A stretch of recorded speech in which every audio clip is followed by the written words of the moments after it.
Good morning, everyone. Hope you're all well. Enjoying the good weather in New York, wherever you are. With Hashem, today we're starting Maseches Eduyos. We'll get into that in a second as to what this is. Today's shir is Lilei Nishmas Our Nachum and Simcha Cohen, and May Hashem have Aliyah, and Fush Leva for Yisrael. Leah Rachel Bas Pesach Zelda, Rachel Eliana Bas Yar Bracha, Mishka Berisha, Chai Bas David, Fush Leah Besok Shar Chali Yisrael. And a Shefer Bracha Vatzlacha with Tzvi Nach and Bracha Rachel Leah, and Zuri Bakara for Shmuel David and Miriam, and Tzvi Ben Chana. Here we go. Eduyos is this Masechet is different from all the other ones, in that in fact it doesn't relate to only one topic. It covers topics from all across Shas. But the one common denominator that has throughout the whole Masechet is that it was, you're going to see throughout this Masechet on that day. Which day? So if you remember from Brachos, there was in the Gemara, really, which we referenced this in the Haggadah of Pesach, that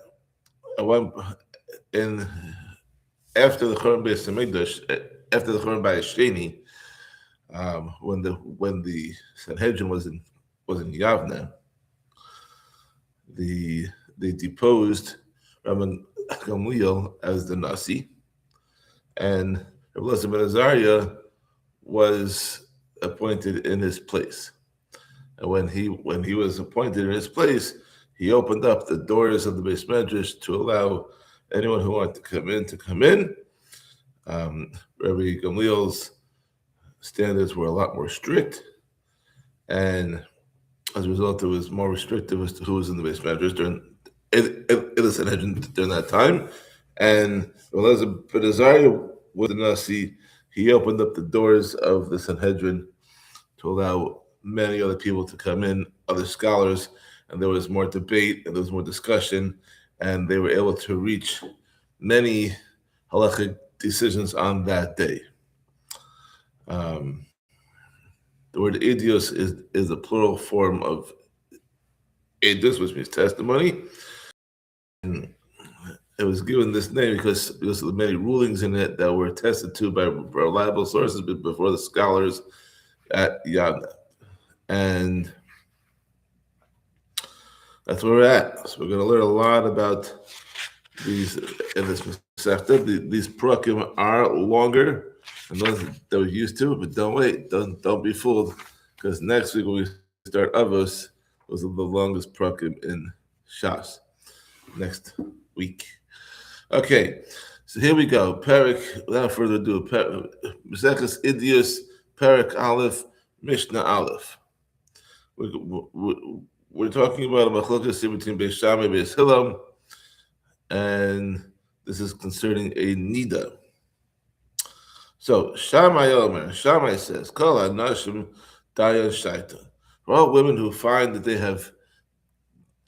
had their period, that it's enough for them that they became tummy from the time that they find their blood, we do not have to be concerned that they became tummy for some time earlier. Therefore, anything that they touch before finding the blood is still considered tahor.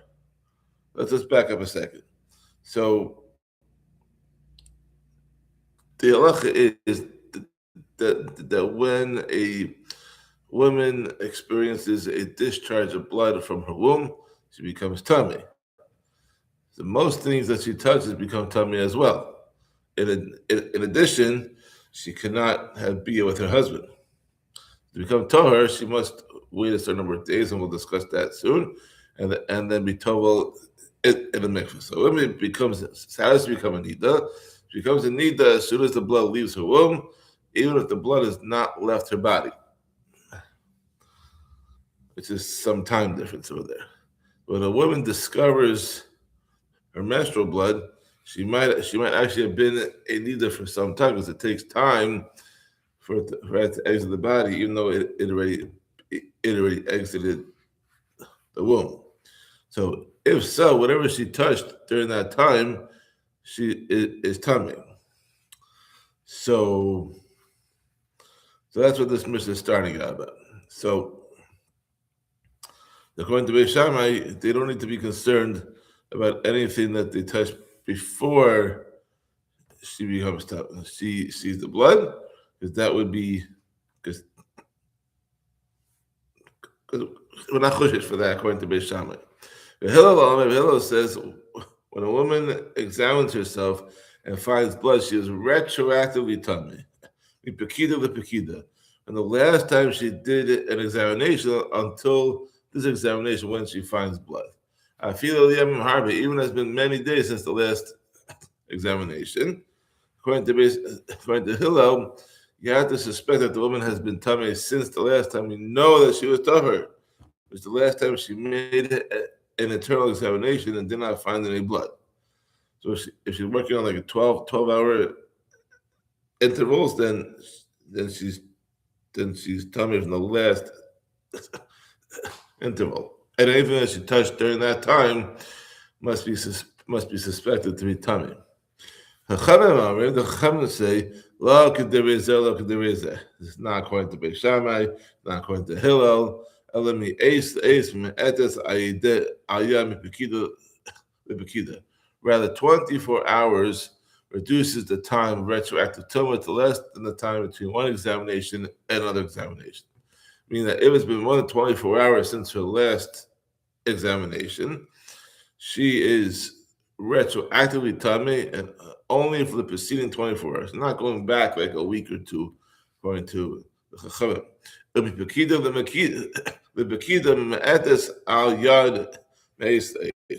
And the time between one examination and another examination reduces the retroactive tumah to less than 24 hours.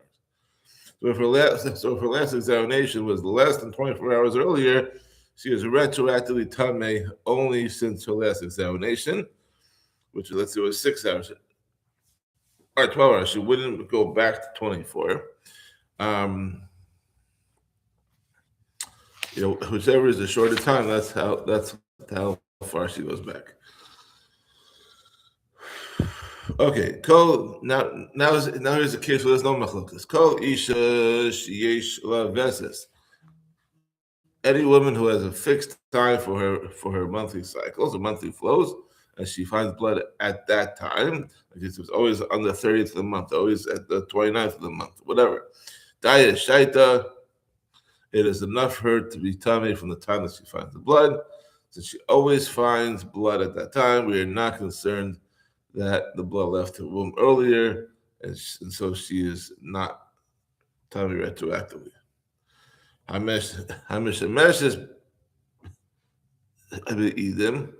A woman who has bia must examine herself before and after she has bia with pieces of cloth. When she does so, this examination after bia is considered a valid exam with regarding to the ruling from our Mishnah, meaning that an exam after she has bia with her husband is considered as strong as a regular exam. If so therefore, if she later finds blood,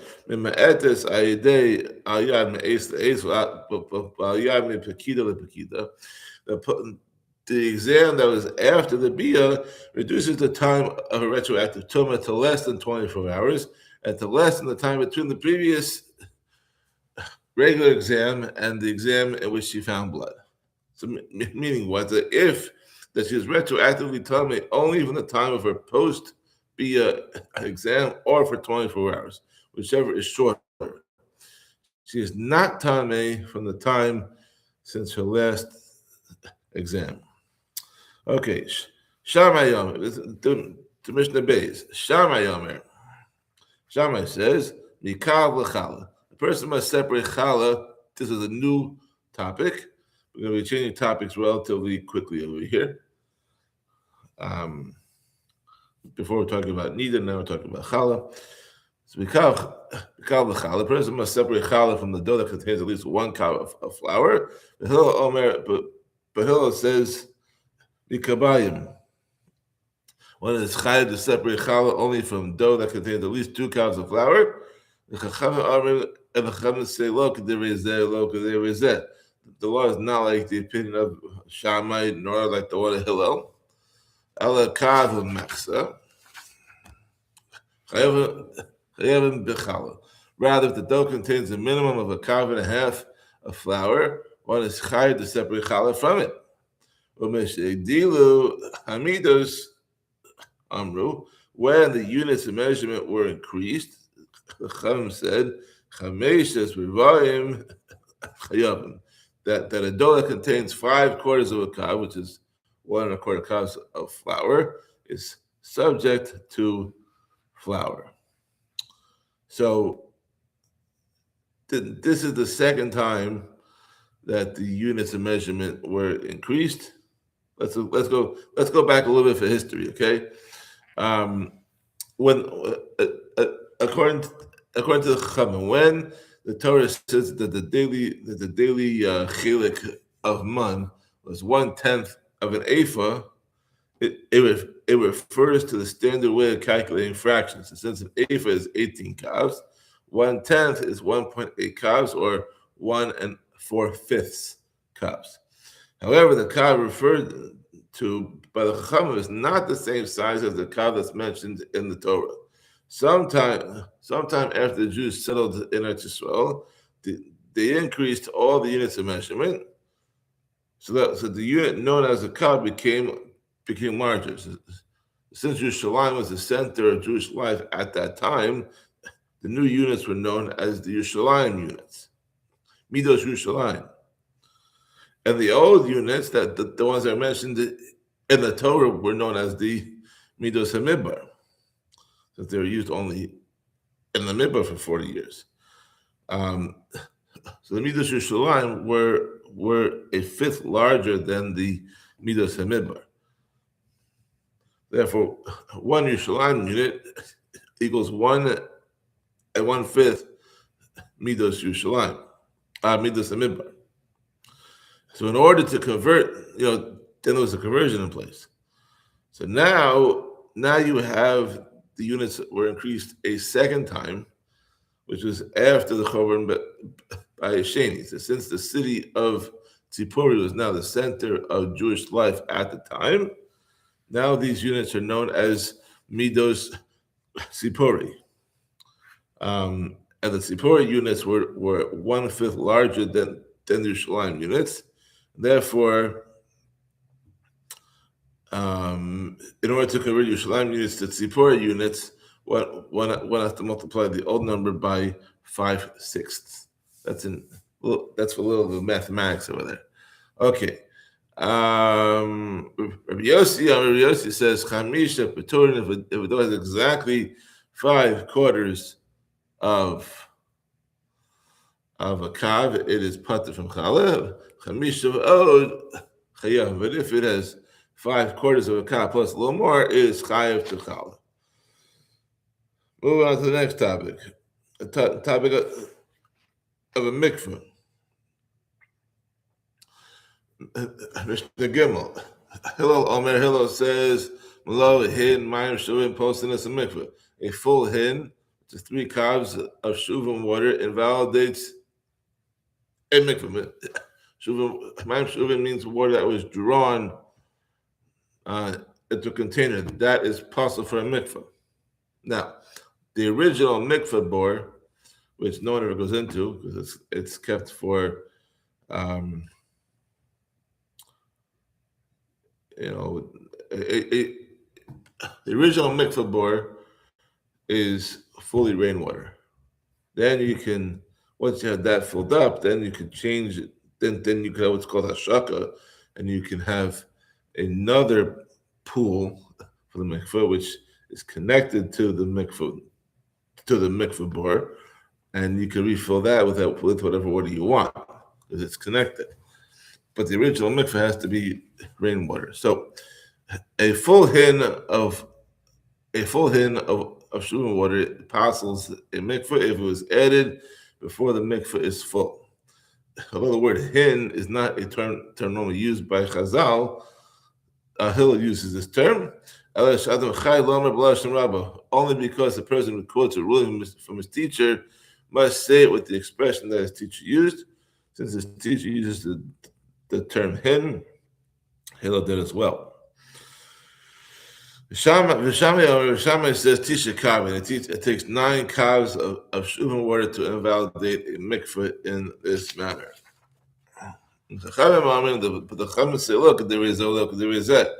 The halach is not like the words of this one, not like the words of that one, not like Hillel, not like Shammai. Ela Archibald Shnei Gardiim Ishar Ashmash Yerushalayim. However, the law is not known until 2 weavers from the dung gate of Yerushalayim came. They lived near the Shar Ashba, which is the same Shar Ashba that people travel into today to go to the Koso.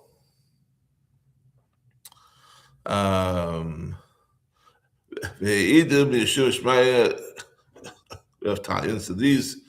these weavers came and testified in the name of Shmaya and Atalion, who were the leaders of the previous generation, and were the Rebbeim of Shammai and Hillel, respectively.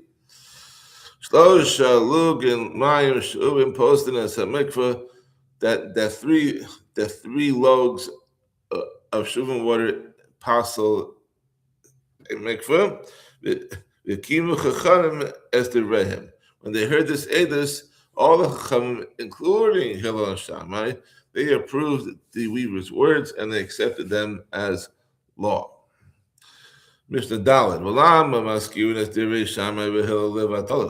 So then, if so, why in the previous Mishnah do we mention that the original opinions of Shammai and Hillel, it was for no reason? Since they both retracted their opinions when they heard the edus of the 2 weavers. So why are we mentioning it over here? The Lame the Doros Habar Shalo Yehe Adam Omed Al Devaro. It is to teach the future generations that a person should not stand stubbornly by his opinion if there is evidence that he is wrong.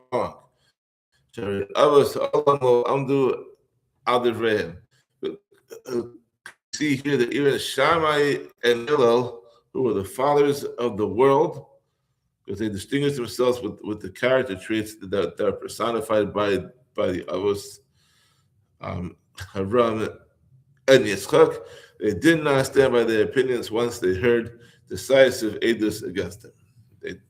They retracted. Mishnah Hey, and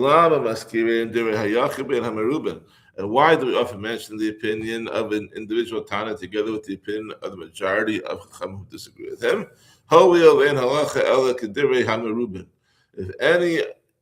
If in any case the law only follows the opinion of the majority, then why do we mention the minority opinion if it's not followed?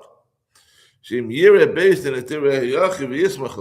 to teach that there is such an opinion, so that in the future, if a court will see fit to follow the opinion of the individual Tana and rely on him to rule against the majority opinion, then the court's ruling will stand and the individual Tana's opinion will be accepted as law. So accordingly, another court will not be able to overturn this ruling. Because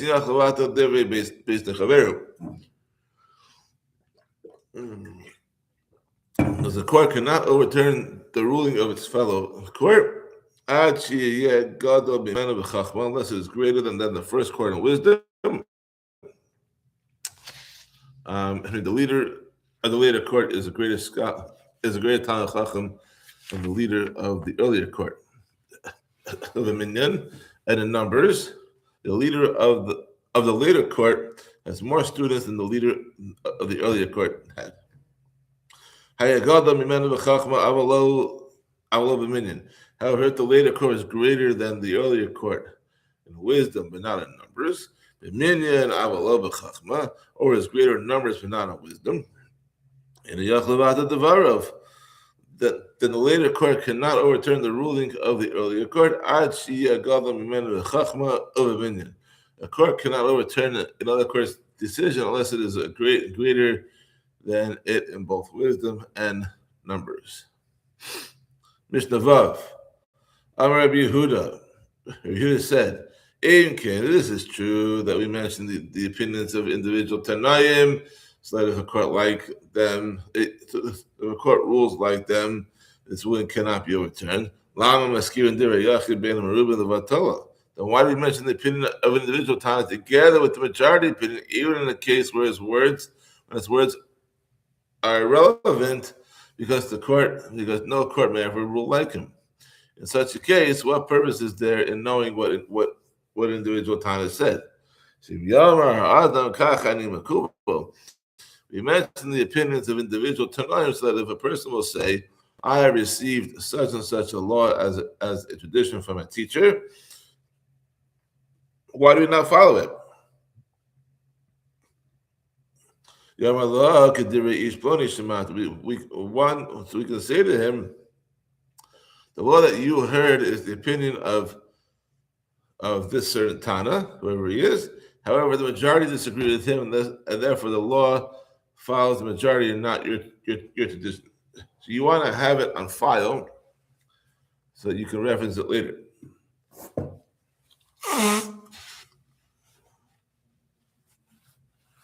Okay.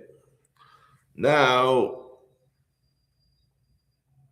the next few Mishnayos discuss cases where Beis Shammai and Beis Hillel, meaning Beis Shammai means the students of Shammai and the students of Hillel, have a dispute, have machlokas, but Shammai himself disagrees with both of them.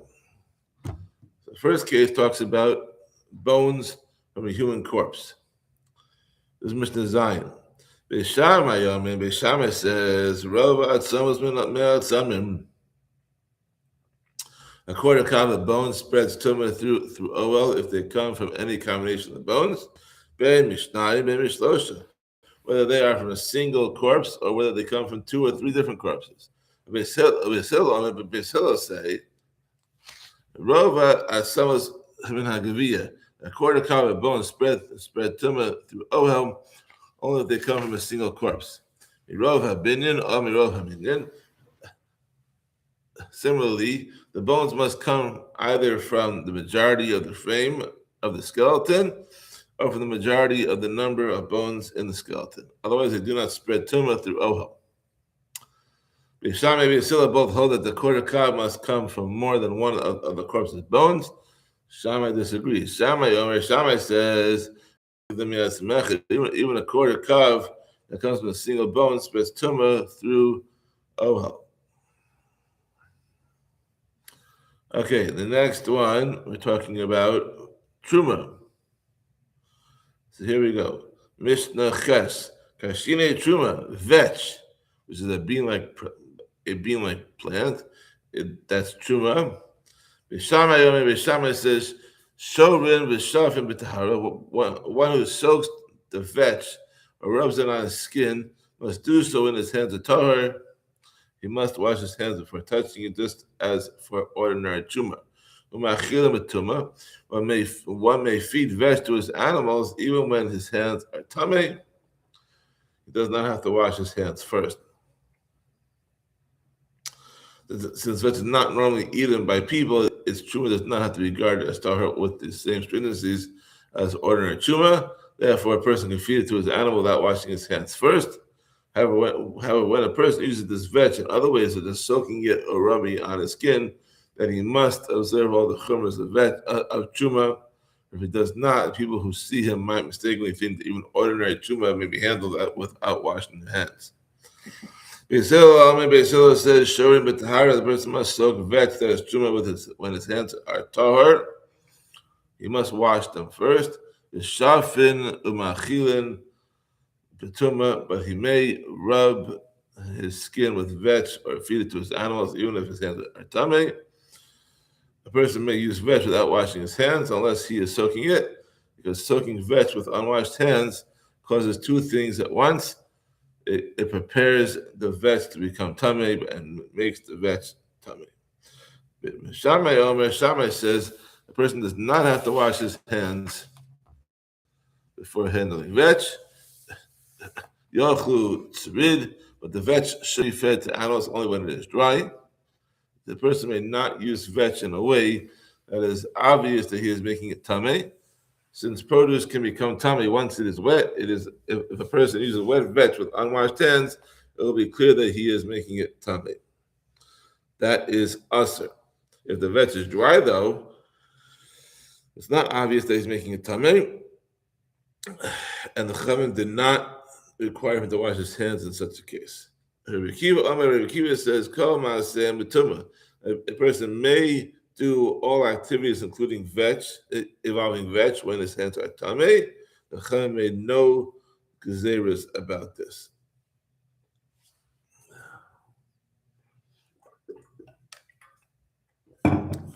Moving right along. Mishnah Tes. I told you it's a long Perek today. Now we're talking about Ma'aser Sheni. We're talking about Ma'aser Sheni over here. How do we put it? Haporet Saladin Maus Ma'aser Sheni is someone who wants to exchange many copper coins of Ma'aser Sheni for a silver seller coin. Because we know that you're allowed to, if the produce is too bulky to bring to Yerushalayim, you can be put the kedusha of Ma'aser Sheni from the actual produce onto copper coins, which are less bulky than the produce. Once you be put it, then you can sell the produce out to Yerushalayim, use the money that you would put it on, and bring that up to the Beis Hamikdash, to Yerushalayim. Now, the copper coins also take up a lot of, you could have, let's say, 1,000 pennies, or 2,000 pennies. They were made out of copper at one point, and you want to to exchange those copper coins to quarters. Let's say quarters aren't made out of silver, but let's just say, for example, they are. But you want to redeem the copper coins to the silver coins. Because obviously $1,000 in quarters is a lot less bulky than $1,000 in pennies, for example. Beis Shammai says, B'chol hasela maos, he may exchange all the copper coins, the value of an entire seller for a silver seller. Beis Hillel says, the shekel kesef shekel maos. He may exchange half of the copper coins, the value of a shekel is worth half of a seller for a silver shekel coin, but the other half of the copper coins, which are also worth a shekel, must be kept as copper coins. You can't do a full redemption. You can only do half. Why? Because when a person comes to Yerushalayim with his Ma'aser Sheni money, he needs small money in order to make purchases. You want to have the big money. Not every vendor can give change on $100 bill. They can give change on smaller bills. So you need to have some money that's accessible. So you can only put half of your copper coins onto the silver coins. Rabbi Meir says, we may not transfer kedusha from Ma'aser Sheni money and Ma'aser Sheni produce together to the same silver coin.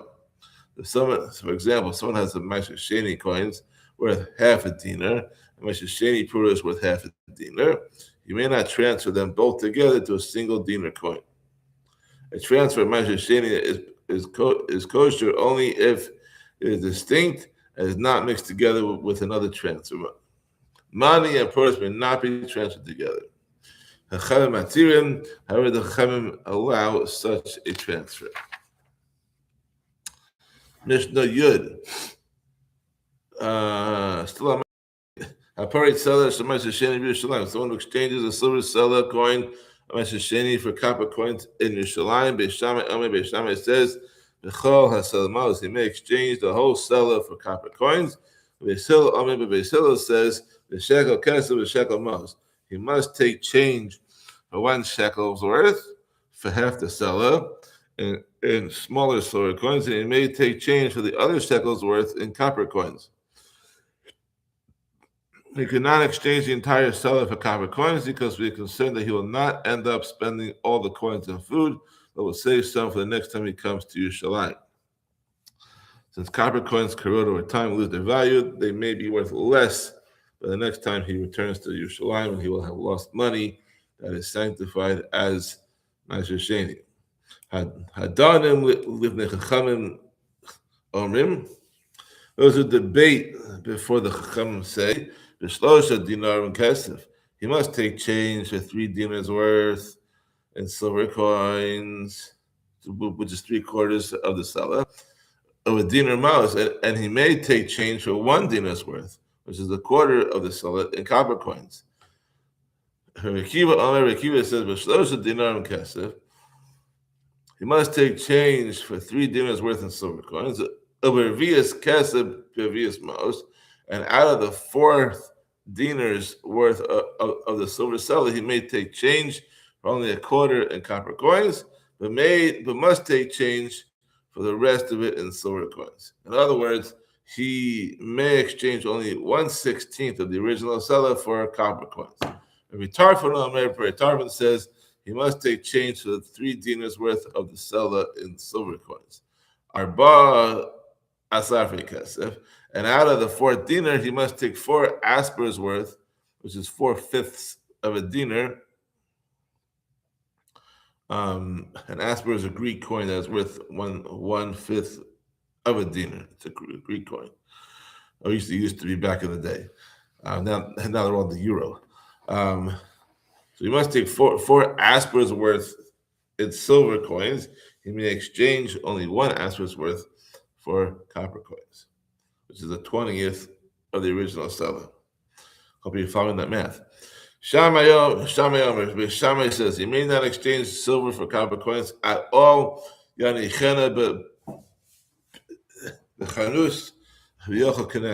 Rather, he deposits the silver seller in a store with the storekeeper, and over time he takes and eats food from the store equal to the value of the seller. So you're basically establishing a credit on your account. You prepay, and he deducts it from your credit over time.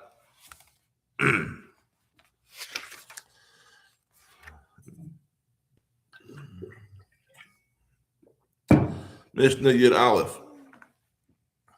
We're talking about going back to Tumah now. We're talking about a bridal chair. The chair used for the kala at her wedding. Mishnah Yud Aleph. Kisei shel kala shenitlu chifuyav. A bridal chair whose armrests were taken off. Bishamai says that it can become tamei, even though a kala will not use it if it has no armrests. It can still be used as an ordinary chair. That was not considered broken and can become tamei. It might not be used for the kala, like at the bedekin, but it can still be used for someone else. Beis Hillel says that it is tahor because it cannot become tamei since it can no longer be used for the purpose to see the bride. It is considered broken. Shammai says, even the seat of the chair can become tamei on its own without the rest of the chair because it can be used to sit on. If the chair is missing only its armrest, then it can certainly become tamei. Now we're going to talk about the topic of Tumas Mishkav and Moshe, which is bed and chair Tumah. When certain tamei people lie on a bed or sit on a chair, they make the bed or chair tamei even if they do not actually touch it. However, only an object that is normally used to sit or lie on is considered a bed or a chair with regard to this law. The time a person lies or sits in an object that is not become tamei unless he actually touches it. So this discusses whether a certain kind of seat is considered a chair with regard to this law. So, Kisei Shekava Ba'areva, a chair that someone attached to the inside of a kneading trough, Bishamai Matam. And Bishamai says it can become tamei. If a person who's tamei sits on it, since it used to be a regular chair, does not lose the status even though it was attached to a kneading trough. Beis Hillel matarim, but Beis Hillel say that it is tahar. It does not become tamei if a person who is tamei sits on it. It is now considered part of the kneading trough and is no longer considered a chair. Therefore, it is not subject to bed and chair tumah. Both Beis Shammai and Beis Hillel agree that if a chair is originally made as part of a trough, it is not considered a chair with regard to tumah. And Shammai disagrees. Shammai says, even a chair that is originally made as part of the kneading trough is considered a chair with regard to tumah, because although it was not made to be a regular chair, it can be used as a seat. Mishnah Yud Beis. We already saw this Mishnah back in Yevamos, but the next two Mishnayos talk about cases where Beis Shammai and Beis Hillel disagreed at first, and Beis Hillel later changed their mind and agreed with Beis Shammai.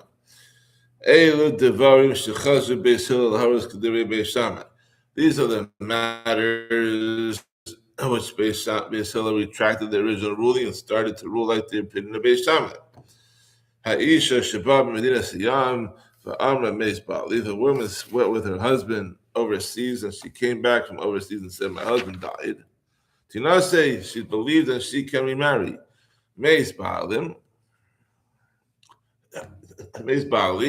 Similarly, if her husband had no children and she said, "My husband died," Tishyabin, she believed that she performs even with his brother. Generally, you have to have Adam, the two Adam who decide things involving marriage. However, in order to make it easier for a woman to remarry after her husband dies, the Chachamim rule that she is believed to testify that her husband died, and she is allowed to remarry based on her own testimony. Beis Hillel says, "Lo shemanu ela b'ba min hakotzer b'vad." We have not heard the woman is allowed to remarry based on her own edus that her husband died, except when she comes from the grain harvest, because that's from a field that's near the city and testifies that her husband died. This is what happened in the case when the Chachamim established the law, and it's only in such a case that they approve the wife's testimony. If a woman testifies that her husband died overseas, according to Beis Hillel, she is not believed. Beis Shammai said to Beis Hillel, "Surely you agree that a woman is not only believed when her husband died exactly as in that particular case, namely at the grain harvest.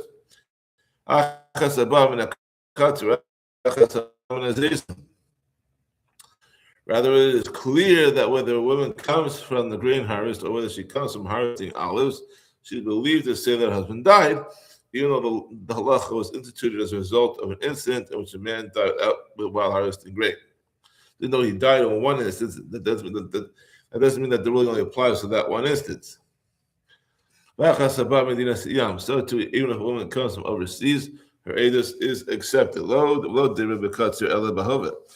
the Chachamim who established this halacha mentioned the grain harvest only because that was what happened. However, they meant to approve a woman's edus about her husband's death, no matter from where she comes from. Beis Hillel then retracted the original ruling and began to rule like Beis Shammai. So another case. Here's another case about when a man gets married. He writes his wife a ksuba, when she guarantees that if he divorces her, dies before her, she will collect a sum of money from him or his estate. So, excuse me. So here we go. Beis Shammai says, a woman who testifies that her husband died may remarry and she may collect her ksuba payment. Since she's believed that her husband is dead, she may collect her ksuba, which is a widow's right. Beis Hillel says, she may remarry, but she may not collect her ksuba payment. It's because the edus of a woman is usually not kosher for testimony. The Chum allowed us to rely on her edus only in order to allow her to remarry. In order to claim the ksuba, she has to produce two kosher witnesses that her husband is dead. As for every matter of law, Amar Beis Shammai said to Beis Hillel, he taught them as ha'erva ha'chamura. You have martyred the serious matter of forbidden relationships, allowing a woman to remarry based on her edus. Lo satir as hamaman hakal. You're not going to rely on it to permit the less serious matter of money, granting her ksuba. And what are you talking about over here? If her husband's actually alive, then her remarriage is adultery, and the child becomes a mamzer, which is punishable by kares. Collecting the ksuba was unlawfully, it involves only the less serious sin of geneva, which she can then repay. So surely you should rely on her edus to let her collect the ksuba. Beis Hillel said to Beis Shammai, we find that even though we allow her to remarry, the brothers and the other heirs of the husband cannot come into the Yerusha of his property based on her word. They cannot inherit the property unless two witnesses testify that he is dead.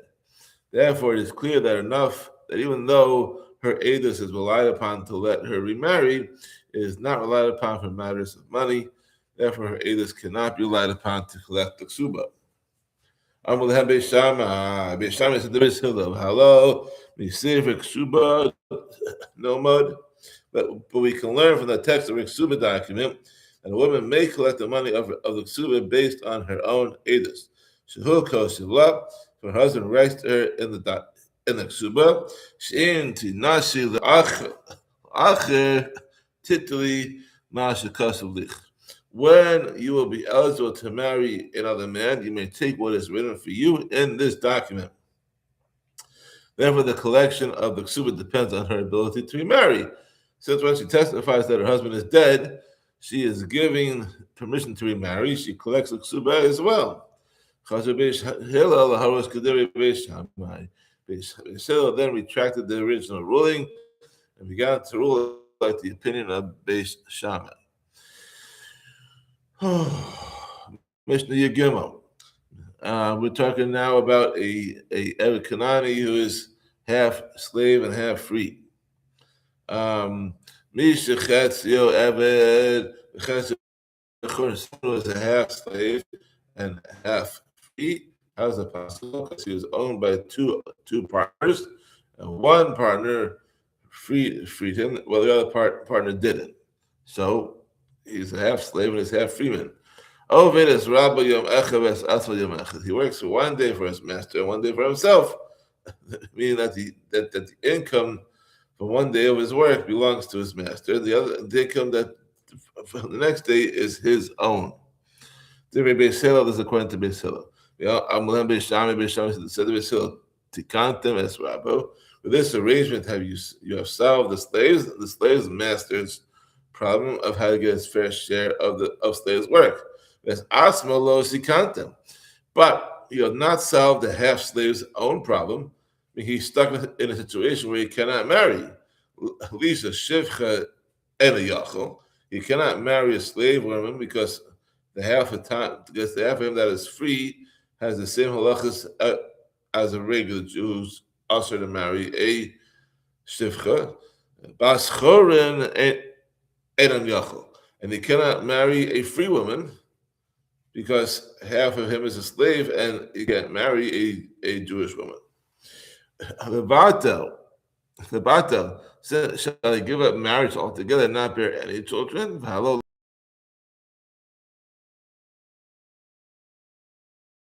Only so that people would have children would populate it. As it says in Yeshaya, God did not create the world to be deserted. He formed it to be inhabited. Since Hashem's plan for the world was that people would have children, we must find a way to let the half-slave marry and have children. So, Beis Shammai said, what should be done? Rather for the benefit of society, to make it possible for the slave to marry and have children. He forces other master to free the half that he owns and make him into a completely free man so that he may marry a free woman. And to compensate the master for his loss, the slave must write a contract that obligates him to pay the master half of his value. When the freed slave has that amount of money, he must pay it to the master. Beis Hillel then retracted the original ruling and began to rule like Beis Shammai. One more to go for today. I know this is quite a long shir, but we do a Perek a day. Some parakim are two mishnayos, and some are very, very long. Wait till you get to Eduyos, where it's much, much longer. Okay. Continuing on with the same concept of Tumah that we saw in Mishnah Zion. We're talking about Tumas Ohel.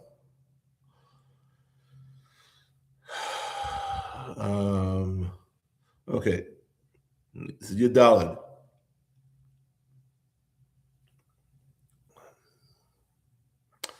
Okay.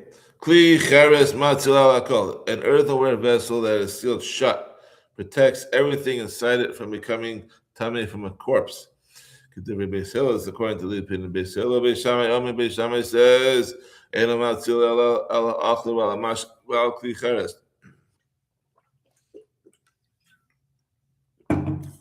It protects only food, drink, and other earthenware objects. The Chachamim decree that any other items that are inside an earthenware vessel become tamei, even if the earthenware vessel is sealed. Beis Hillel said to Beis Shammai, why should anyone anything become tamei if it's inside a sealed earthenware vessel? Beis Shammai said to Beis Hillel, because if an earthenware vessel belongs to an am aretz, it's tamei on account of the am aretz, because all of an am aretz's utensils are considered tamei. The ein kli tamei chotzes, and a kli that is tamei cannot block tumah from spreading to the objects inside of it. Excuse me. Whatever is inside the vessel will become tamei, even if the kli is sealed. Since some kli cheres, some earthenware vessels, do not protect their contents from becoming tamei, the Chachamim decreed as a precaution that all earthenware vessels do not protect their contents from tumah. Beis Hillel said to Beis Shammai,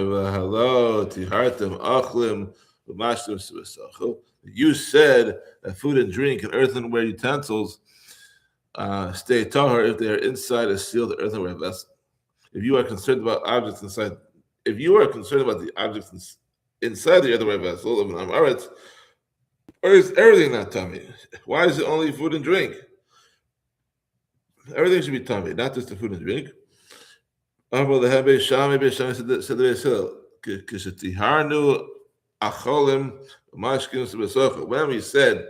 that food and drink and earthenware objects that are inside a sealed earthenware vessel are tahor, the fact that we ruled them tahor will make a difference only for the am aretz himself. And a chaver who's careful about the rules of tumah does not borrow these things from an am aretz, and therefore, if we say these objects are tahor, it will not affect the chaver at all. As a kli. However, when he said that even a regular object is tahor if it is inside a sealed earthenware vessel, tiharta l'chavolo. The fact that you rule the tahor makes a difference for you, meaning a chaver, and for him, the am aretz. Since a chaver might borrow these items from an am aretz, we consider that the following might happen. And the am aretz will have a sealed earthenware vessel containing a kli that is under the same roof as a dead body, as a mace. Since the earthenware vessel of an am aretz is tamei, it does not block the tumah and the utensil inside from becoming tamei. Thinking that sealed earthenware vessels protect their contents from tumah, The Amaretz will lend the utensil to a chaver without telling him that it had been under the same roof as a corpse. And the chaver will use the object without purifying it from corpse tumah. To avoid such a situation, the Chachamim decree that sealed earthenware vessels do not protect their contents from tumah, with the exception of food, drink, and other earthenware items, as explained previously. Chazu Beis Hillel, the Beis Horuch, the Beis Shammai. Beis Hillel then retracted the original ruling and began to rule like the opinion of Beis Shammai. That is all for today. Thank you for hanging in. And tomorrow we will continue with Perek days. Have a wonderful day.